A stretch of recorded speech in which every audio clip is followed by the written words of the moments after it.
আজ রাত 2টা বাজে ব্রাজিল রাউন্ড অফ 16 এর ম্যাচে মাঠে নামছে, যেখানে প্রতিপক্ষ টিম হল নরওয়ে ভার্সেস ব্রাজিল ম্যাচ। এই ম্যাচটিতে ব্রাজিলের একাদশটা কিরকম হবে এবং কোন পজিশনে কোন তারকারা কিভাবে খেলবেন, কার্লো আনচেলত্তি কোন পজিশনে স্ট্রাকচারটা সাজিয়েছেন, আজকের এই ভিডিওতে আমি বিস্তারিত আলোচনা করতে যাচ্ছি, তাই ভিডিওটি মনোযোগ সহকারে দেখুন। আজ রাত 2টায় ব্রাজিলের বিগ ম্যাচ নরওয়ের বিপক্ষে। সেই ম্যাচে জয় নিয়ে ফিরতে হবে অবশ্যই যদি ব্রাজিল কোয়ার্টার ফাইনালে উত্তীর্ণ হতে চায়। সেই ম্যাচে ব্রাজিলের একাদশের ট্যাকটিক্সটা কিছুটা পরিবর্তন এসেছে, অর্থাৎ লুকাস পাকুয়েতার ইনজুরির পর কার্লো আনচেলত্তি মিডফিল্ড কমিয়ে উইং সাইডের সহায়তা বাড়ানোর জন্য একাধিক উইঙ্গার রেখেছেন মাঠের মধ্যে। প্রথমে আসি ব্রাজিলের একাদশের গোলকিপার এবং ডিফেন্স লাইন নিয়ে। গোলকিপারে থাকবেন এলিসন বেকার। হ্যাঁ দর্শক, এলিসন বেকার অটো চয়েস।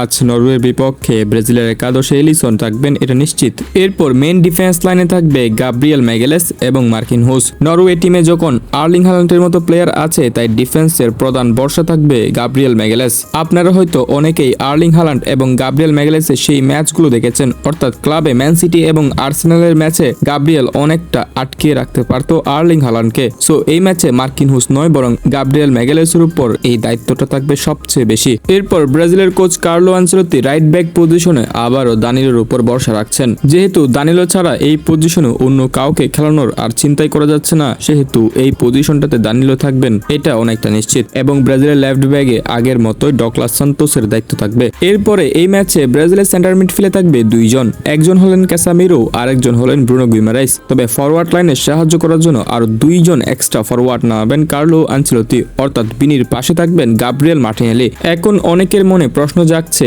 গাব্রিয়েল মার্টিনেলি এবং ভিনিসিয়াস জুনিয়র দুইজনই তো লেফট উইঙ্গার, তাহলে একসাথে দুইজনকে কেন মাঠে রাখবেন কার্লো? দেখুন, ম্যাচের আগে বিপক্ষ দলের প্লেয়াররা সবসময় বিনিকে মার্ক করে রাখে, অর্থাৎ তাদের কোচ ট্যাকটিক্স অনুযায়ী ব্রাজিলের প্রধান হাতিয়ার যেহেতু বিনি, সেহেতু বিনিকে অনেক বেশি মার্ক পজিশনে রাখে। ঠিক এখানে যদি একই পজিশনে গাব্রিয়েল মার্টিনেলি পাশে থাকে, তাহলে বিনি একটু ফ্রিডম পাবে, অর্থাৎ দুইটা প্লেয়ার তো একসাথে মার্ক করা যাবে না। যখন বিনিকে মার্ক করবে, তখন গাব্রিয়েল মার্টিনেলি বল নিয়ে বেরিয়ে আসবে ডি বক্সের দিকে, মার্টিনেলিকে মার্ক করলে বিনি আসবে এগিয়ে। সুতরাং এই জন্যই কার্লো আনচেলত্তি জাপানের বিপক্ষে শেষ মুহূর্তে মার্টিনেলিকে মাঠে নামিয়েছিল। যখন বিনি অনেকটা জাপানের ডিফেন্ডারদের ব্লকে আটকা পড়ে, তখনই মার্টিনেলিকে নামিয়ে বিনিকে ফ্রিডম দেয় এবং শেষ পর্যন্ত মার্টিনেলি কামব্যাক করতে পারে। অর্থাৎ জাপানের বিপক্ষে শেষ মুহূর্তে কার্লো আনচেলত্তি যেটা করেছিল, সেটা নরওয়ের বিপক্ষে শুরু থেকেই করতে চায়। এবং নরওয়ের বিপক্ষে ব্রাজিলের একাদশে আরেকজন স্ট্রাইকার হলো ম্যাথিউস কুনহা, এবং ম্যাথিউস কুনহার পাশেই থাকবে রায়ান, অর্থাৎ তারা দুইজন থাকবে ডান সাইডে, বিনি মার্টিনেলি থাকবে বাম সাইডে,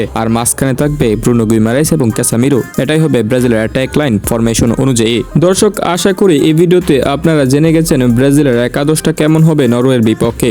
অলরেডি এই একাদশটা কিন্তু কার্লো আনচেলত্তি ট্রেনিং সেশনে মাঠে নামিয়েছেন, অর্থাৎ নরওয়ের বিপক্ষে ম্যাচটির আগে সকল ট্রেনিং সেশনে এই একাদশটা নিয়ে মাঠে নেমেছেন কার্লো আনচেলত্তি। কিন্তু এখন সবার মনে প্রশ্ন, এই ম্যাচটিও কি নেইমার জুনিয়র খেলতে পারবে না? দর্শক, শুরু থেকে নেইমারের মাঠে থাকার সম্ভাবনা অনেক কম, তবে দ্বিতীয়ার্ধে মাঠে নামাতে পারেন কার্লো আনচেলত্তি। যেহেতু কার্লো আনচেলত্তি ক্লিয়ার ভাবে এখনো কিছু বলছে না, সো আমরা সরাসরি বলতে পারবো না যে নেইমার এই ম্যাচে খেলবে, শুধু ধারণা দিতে পারবো যে এই ম্যাচের দ্বিতীয়ার্ধে নেইমারকে মাঠে দেখতে পারি। বাট প্রথম শুরুর একাদশে নেইমারের ম্যাচ খেলার সম্ভাবনাটা অনেক কম।